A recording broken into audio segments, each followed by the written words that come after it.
Hey, tonight I wanted to talk about spells and temptations. Like, personally, there's some types of spells that I forbid myself to use or to touch to. Um, like love spells, revenge spells, um, everything that we shouldn't mess with the free will.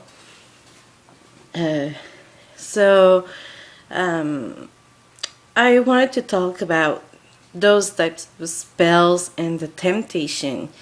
Like sometimes you you are in love with someone and you want them to love you back, or to get someone in your life, and you're tempted to do a spell even if you're not touching those types of spells usually.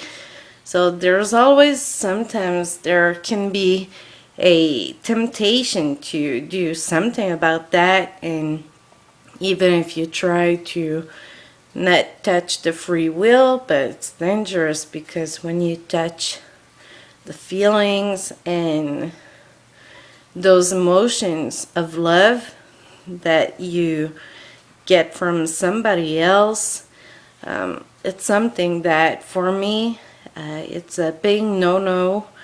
I don't do love spells. I never did any, and it's not something that I'm gonna use.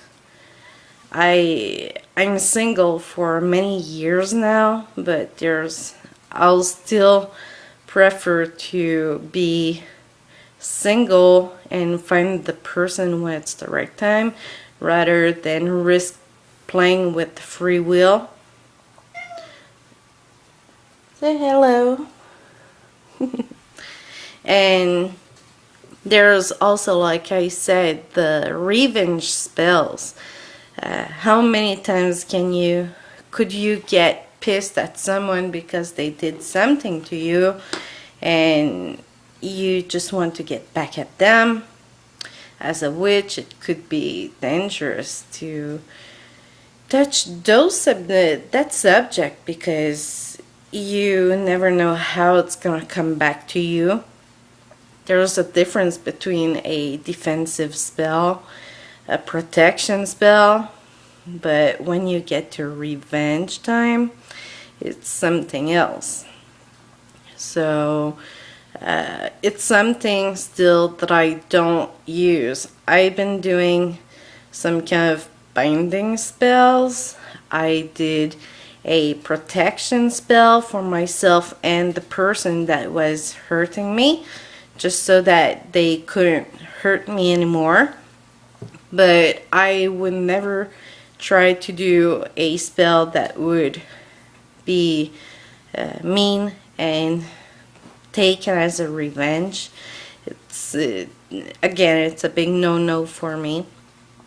There's also some types of spells that I consider on the border, like money spells. It can sound pretty unharmful, but harmless, sorry. But it's like that money, when you get it, it's like you don't know in advance where it's gonna come from. When I was younger, I heard of someone that had done a money spell because the person needed a good amount of money, and the person did a spell to get money, and it worked, but not the way that the person was hoping to get the money. I guess it doesn't happen as dramatic for most people, but the thing that happened is that her son died, and she got the money from the will and the money that you get when somebody dies, that you are on their will.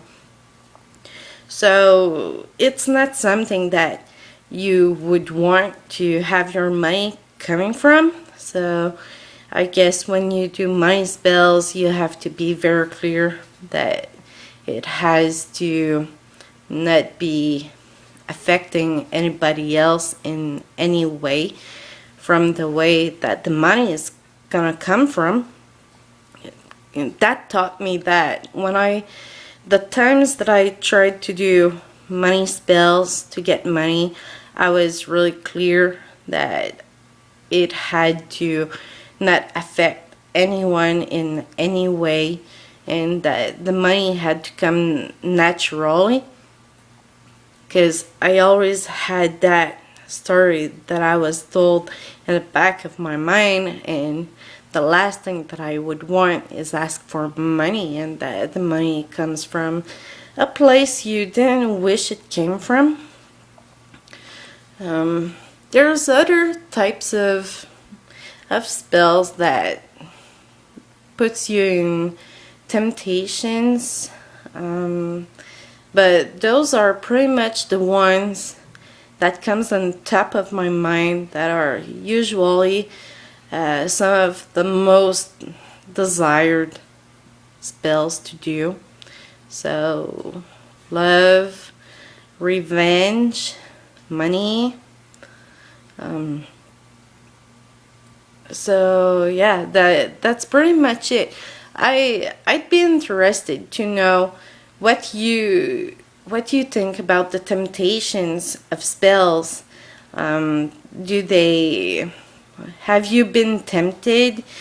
If you were, did you do it anyway, or did you refrain from it? Or is it really always a big no for you that you don't touch certain type of spells to really stay away from the issue of free will?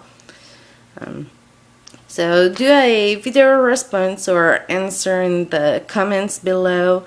I would really love to hear about other people talk about the spells and temptations.